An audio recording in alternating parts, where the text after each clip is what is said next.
Catus. Maximus here. This time we're talking about this Diamond Cock and Horseshoe Company 18-inch.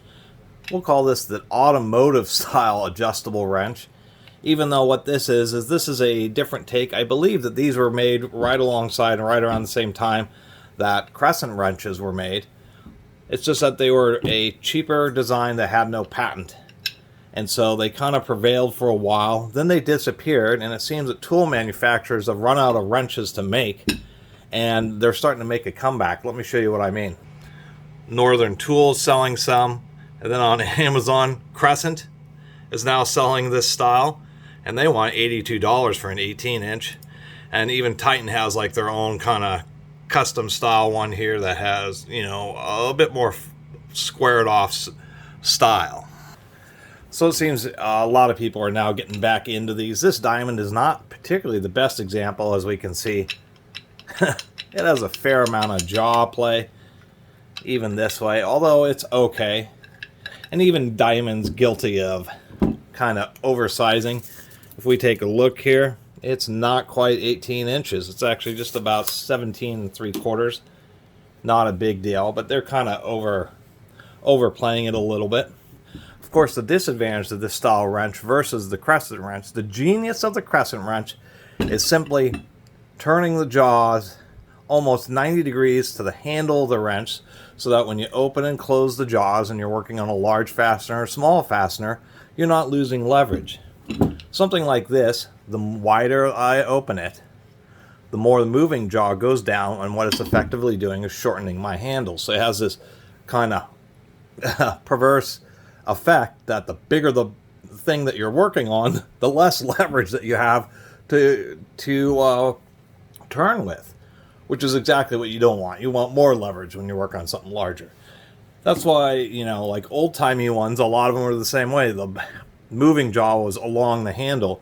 That's what made this Tremo just a little bit different, is it was kind of a hybrid of a monkey or pipe wrench, but as a standard hex fastener or square fastener wrench, and the fact that the upper jaw is what moves so that you don't lose your mechanical advantage.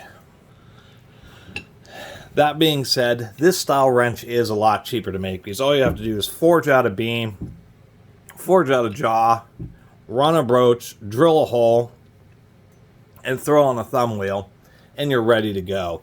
This one isn't perfect. We can see just a slight bend in the handle, but it's not too bad. Some people, and I've talked to some people, they say that, you know, these can be handy for like hydraulic fittings and that type of stuff. The main reason being, well, the jaw depth. We can see that even though these wrenches are similar size, we just have much deeper jaws here, which can be an advantage in some situations, although the beam of the wrench, relatively speaking, isn't quite as heavy duty as a traditional crescent wrench.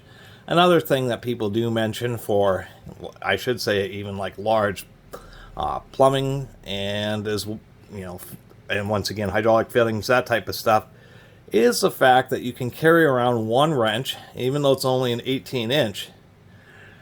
You can get a huge jaw opening. As a matter of fact, this jaw opening here is almost 4.5 inches. A 4.5-inch jaw opening on a crescent style wrench would be one of the very specialized 36-inch crescent wrenches. I've seen pictures online of absolute monster 3-foot long crescent style wrenches, but I've never seen one in person. And I know they've certainly been made because I've seen the photos, but I've seen one used one once on eBay, and it was like $500 or something.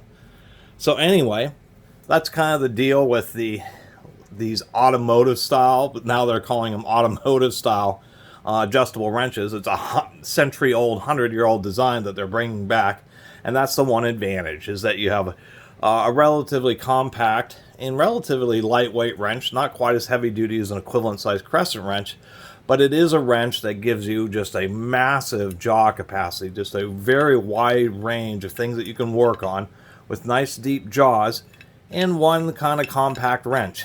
As far as why the manufacturers have brought these back, calling them an automotive wrench, I'm just not sure. And another thing I should mention is that Diamond, even themselves, stopped making these in favor of more traditional crescent style wrenches is because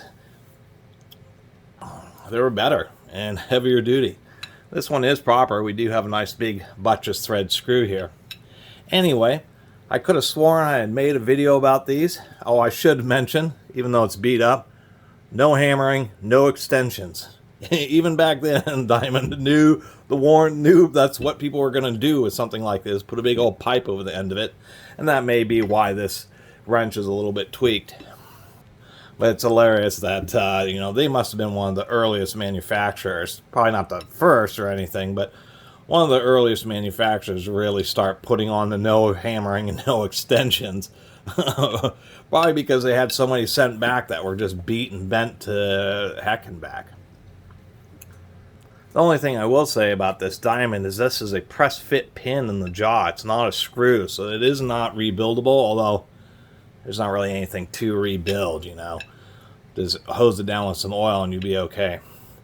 Anyway, I just wanted to make a little video about this old, I believe it's a 718. I'm having a bit of a hard time reading the number, but this old Diamond, traditional linear style adjustable wrench. I have a smaller one, and I could have swore I made a video about it, but it must have just been a part of one of my adjustable wrench comparison videos or something like that. But I never made a dedicated one, so I figured since I had run into this larger 18-inch version, it was a good opportunity to talk about one of the better quality linear style, kind of revised, more modern adjustable wrenches. And that's exactly what this is. This is just a more refined version of the seriously old-timey adjustable wrenches before the crescent wrench basically took over. And to tell you the truth, I suppose that they still do have a place, even though, and I suspect, some of them may have a little bit better broaching and won't be quite as loose as this Diamond, that they still have their place, just for the fact that the jaws are at a right angle, so there may be a few select situations where that's going to provide you an advantage versus the direction of the jaws on a crescent wrench. And then once again, the fact that for a given handle length, you're going to get just a massive amount of travel on the jaws. Anyway, I really appreciate everybody who's been watching and subscribing, and if you haven't subscribed, please do. Till next time, Catus Maximus out.